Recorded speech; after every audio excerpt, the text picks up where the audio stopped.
ये कार्रवाई सुबह पंजाब के शहर अटक में जारी है। यहाँ गैर कानूनी तौर पर मुकीम या जिनके पास POR कार्ड्स भी हैं, उन अफगान शहरियों को घर घर जाकर तलाश किया जा रहा है।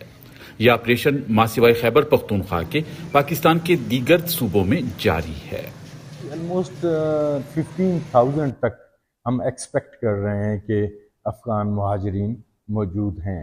अब तक के ये थर्ड फेज़ वाला जो ऑलमोस्ट 7,000 जो रिपैट्रिएट हो चुके हैं उनके बाद, क्योंकि जब आपको ये पता चलता है कि आप एक जगह पे इलीगल जो है एक सिटीज़न है आप, और पुलिस भी इसमें वो कोशिश कर रही होती है कि आपको अरेस्ट किया जाए, फॉरेनर्स एक्ट के पर्चे होना शुरू हो जाते हैं, FIRs होती हैं, तो इस सारी हैसल से और इस एम्बैरसमेंट से बचने के लिए ये बहुत अच्छा है कि वो विलिंगली इस फेज़ के दौरान अपनी रिपैट्रिएशन जो है पॉसिबल करें। सुबह बलूचिस्तान में भी POR कार्ड होल्डर्स और गैर कानूनी अफगान बाशिंदों की वापसी के लिए सरकारी सतह पर ऑपरेशन जारी है। हमारे साथी मोहम्मद काजिम ने एक अफगान कैंप का दौरा किया है। पेशीन इंतजामिया की जानिब से सुरखा मुहाजिर कैंप में मुतअद्दिद दुकानों को भी गिराया गया है। इनमें ये दुकान भी शामिल है और बहुत सारी ये दुकानें हैं। यहाँ जो दुकानदार हैं अफगान मुहाजिर, उनसे हमारी बात हुई। उन्होंने कहा कि इंतज़ामिया के लोग यहाँ आए थे और उन्होंने ये बताया था कि वो लोग 10 रोज़ के अंदर अंदर अपनी जो दुकानें हैं वो खाली करें। अगर ऐसा नहीं किया तो वो फिर आके तमाम दुकानों को गिरा देंगे। हमें अफसरान ने कहा कि जो दुकानें खाली हैं वो हम अब गिरा रहे हैं, फिर जब हम आ गए तो भरी दुकानें भी गिरा देंगे, आप लोग बस निकलें। इंतज़ामिया की जानिब से तंबी के बाद इस सुरखा मुहाजिर कैंप में कई मुहाजिर ऐसे हैं जिन्होंने अपने घर गिराए हैं और अपने सामान को भी तैयार किया हुआ है, लेकिन उनको अभी ये शिकायत है कि वो बेघर भी हो, लेकिन अब उनको गाड़ियां नहीं मिल रही हैं। पाकिस्तान में गैर कानूनी तौर पर मुकीम अफगान शहरियों का इनखला जारी है। नौशहरा में अज़ाखिल के मकाम पर अक़वाम मुत्तहिदा के इदारा बराए मुहाजिरीन में वापस जाने वाले अफगान पनाह गुज़ीन रजिस्ट्रेशन करा रहे हैं। इनमें ज़्यादातर अफराद सुबह पंजाब के मुख्तलिफ शहरों से आए हैं। इनमें वो भी शामिल हैं जिनके पास POR कार्ड्स या अफगान सिटीजन कार्ड्स हैं। दुम्बे थे दुम्बे, नुकसान तो ऐसा हुआ है कि 50,000 वाला दुम्बा 30,000 में बेचा और 30,000 वाला 15,000 में फरोख्त किया है, तो ये नुकसान है ना। न जमीन है और ना ही अपना कोई मकान है। इधर भी हम खाना बदोश होंगे, उधर भी खाना बदोश थे। हमारे बाप दादा भी खाना बदोश थे और हम भी खाना बदोश हैं। एक दुकान मेरी बेच दी है, एक अभी भी वहाँ पे है सनबदाल में, अभी हमारी दुकानें हैं, बिकती कैसे। एक चीज़ हमने लिए फर्ज करो 1 लाख रुपए का, अभी डिमांड हमें मिले 30,000 रुपए का, बहुत लॉस है। अब इसके जो हाल है ना, लिमिट दे। पाकिस्तान के गुरु में शामिल थे, चाहे 40-45 साल आपने हमारे मेहमान नवाजी किए, लेकिन एंड में जो है ना गंदा ना करें, उसको खराब ना करें। इतलात हैं कि बेदखली से बचने के लिए इस्लामाबाद और दीगर सूबों से अफगान पनाह गुज़ीन खैबर पख्तूनख्वा के मुख्तलिफ इलाकों में आए हैं। ऐसे ही एक अफगान मौसीकार घराने के फर्द ने अपनी मुश्किलात कुछ यूं बयान की हैं। सामान हम किसी के हवाले करके आए थे कि ये अमानत है हमारी, जब हालात ठीक हों तो वापस आ जाएंगे। अब वो बंदा हमारा फ़ोन तक नहीं उठा रहा, सामान वही रह गया है। बहुत मुश्किलों से, यूँ समझ ले चोरी छुपे पेशावर हम दोनों भाई अपने बच्चों समेत पहुँचे हैं। ये पेशावर का बोर्ड बाजार है। यहाँ ज़्यादातर अफगान आबाद हैं। यहाँ पर इनके कारोबार हैं और ये कारोबार ज़्यादातर फलों और सब्जियों से रिलेटेड हैं, लेकिन बाकी भी रोज़मर्रा ज़िंदगी की अशिया यहाँ दस्तयाब हैं। यहाँ पर किसी किस्म का कोई क्रैकडाउन नहीं है, न कोई पुलिस कार्रवाई कर रही है, लेकिन यहाँ लोगों के जो अफगान हैं उनके जहनों में एक खौफ ज़रूर पाया जाता है कि किसी भी वक्त कहीं उनके खिलाफ भी कार्रवाई हो सकती है। पाकिस्तान में अक़वाम मुत्तहिदा के मुताबिक अफगान पनाह गुज़ीनों की तादाद 17.5 लाख थी और सबसे ज़्यादा तादाद खैबर पख्तूनख्वा में है।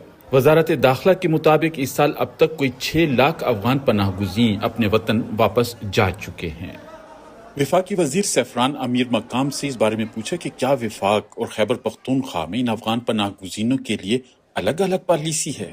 हमारी लियाज़ान उनके साथ है, हर मीटिंग में होते हैं, उसका चीफ सेक्रेटरी होता है, उसका आईजी होता है। इसमें ज़रूर मुश्किलात और ये चीज़ें सामने आ रही।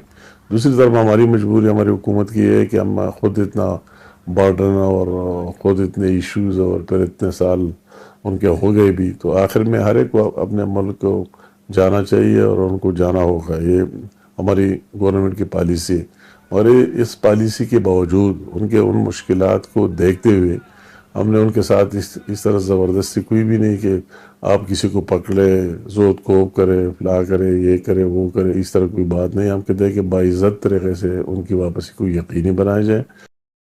खैबर पख्तूनख्वा के वजीर आला अली अमीन गंडापुर वफाकी हुकूमत की अफगान पॉलिसी से मुत्तफिक नहीं हैं और वो चाहते हैं कि इनके रहने की मुद्दत में तोसी की जाए। इसमें लीड रोल जो है वो there is a joint committee जिसमें डिस्ट्रिक्ट एडमिनिस्ट्रेशन, स्पेशल ब्रांच और पुलिस तीनों शामिल होती हैं और उनके पास अब सारी लिस्ट्स और डेटाबेस उन्होंने कंपाइल किया हुआ है। So what we already done is कि हम उनको जाके ये बताते हैं कि आप इसके ऊपर थोड़ा आप लोग, हम उनके पास जाके उनको बताते हैं कि आपका टाइम हेयर इज़ ओवर, तो आप प्लीज़ जाएँ। तो उसकी वजह से ये है कि काफ़ी लोग उस पर रिस्पॉन्ड कर रहे हैं। तो जिस वक्त हमें फ़ील होगा कि इससे हमारा मसला हल नहीं हो रहा तो फिर हम दूसरे भी सोच सकते हैं पहलू। अभी तक हमें उसकी कोई ज़रूरत महसूस नहीं हुई। इन अफगान पनाह गुज़ीनों ने पाकिस्तान में 45 साल गुजारे हैं और जिस वक्त ये मुहाजिर बनकर पाकिस्तान आए थे इनमें बेशतर की उम्रें 25 से 40 साल के दरमियान थीं और अब इनकी 3 नस्लें यहाँ परवान चढ़ी हैं। इनके लिए मुश्किलात इसलिए ज़्यादा हैं क्योंकि इनके बकौल पाकिस्तान में इन्हें अफगान और अफगानिस्तान में इन्हें पाकिस्तानी समझा जाता है। खैबर पख्तूनख्वा की सतह पर इमरान खान के इस फैसले के बाद कि अली अमीन को वज़ारत आला से हटा दिया जाए, अब यहाँ पर एक सियासी कशमकश जारी है।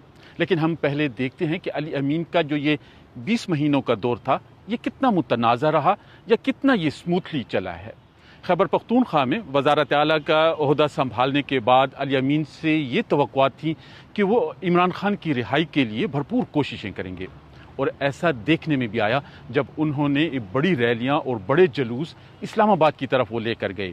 उस दौरान उन्होंने मुज़ाहिमत का भी सामना करना पड़ा जब वफाकी हुकूमत की जानिब से उनके लिए रुकावटें खड़ी की गई और उन्होंने जो तहैया किया था कि वो डी चौक पहुँचेंगे, वो डी चौक पहुँचे। लेकिन यहाँ पर जो मुतनाज़ा बात बनी वो थी कि जब वो वर्कर्स को छोड़कर वहाँ से चले गए थे। इस बारे में उन पर काफ़ी तनकीद भी हुई कि वो वर्कर्स को अकेला छोड़कर कहाँ गए, तो इस बारे में उनके ऊपर भी बड़ा एक इल्ज़ाम आयद किया जाता रहा है। इसके अलावा अली अमीन के ऊपर जो बात की जा रही है कि वो पार्टी के अंदर सब लोगों को, सब कायदीन रहनुमाओं को साथ लेकर नहीं चले बल्कि उन्होंने सोलो फ्लाइट ली है। इसकी बड़ी वजह ये भी सामने आई कि उनका जो मुखालिफ धड़ा था वो मुसलसल शिकायतें करता रहा लेकिन सामने कुछ भी नहीं आता रहा। और फिर 27 सितंबर को जो पेशावर में अभी जलसा हुआ था उसमें जिस तरह कारकुनों ने रद्द-ए-अमल दिया तो वो सब कुछ खुलकर सामने आ गया कि कैसे अली अमीन के खिलाफ उनके कारकुन और रहनुमा खड़े हैं। अली अमीन के बारे में जो कहा जा रहा है वो ये है कि उनके ताल्लुकात इमरान खान की बहन अलीमा खान से भी कशीदा रहे हैं।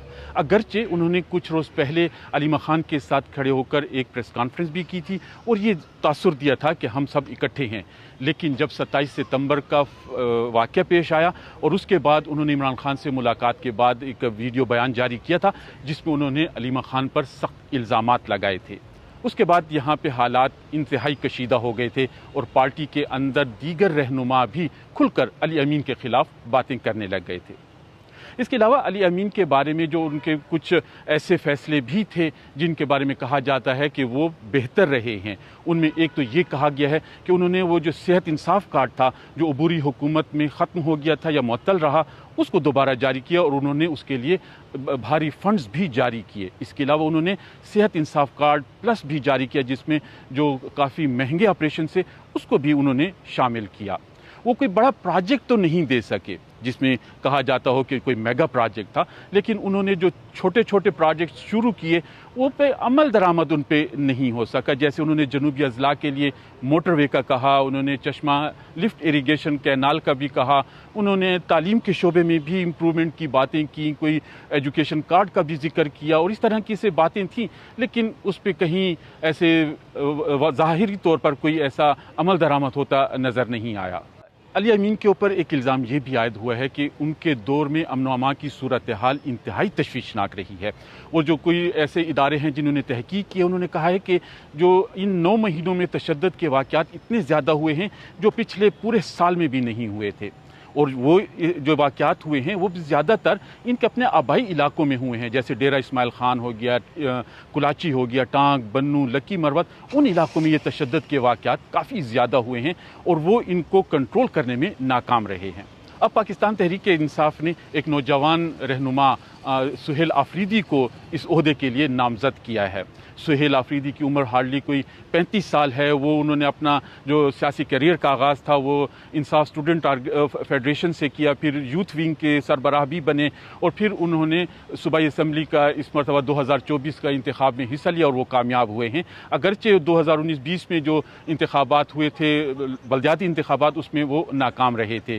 ان کے بارے میں یہ کہا جا رہا ہے کہ وہ بالکل ناتجربہ کار ہیں، لیکن اس وقت ایسے امیدوار کی ضرورت تھی جو کہ پارٹی کے اندر جو اختلافات ہیں ان کو ختم کر سکے، اور ہو سکتا ہے کہ جو دھڑے بندی ہے سہیل سے یہ توقع کی جا رہی ہوگی کہ ایک تو وہ دھڑے بندی بھی ختم کرے اور دوسرا یہ ہے کہ عمران خان کی رہائی کے لیے کوششیں بھی کر سکے.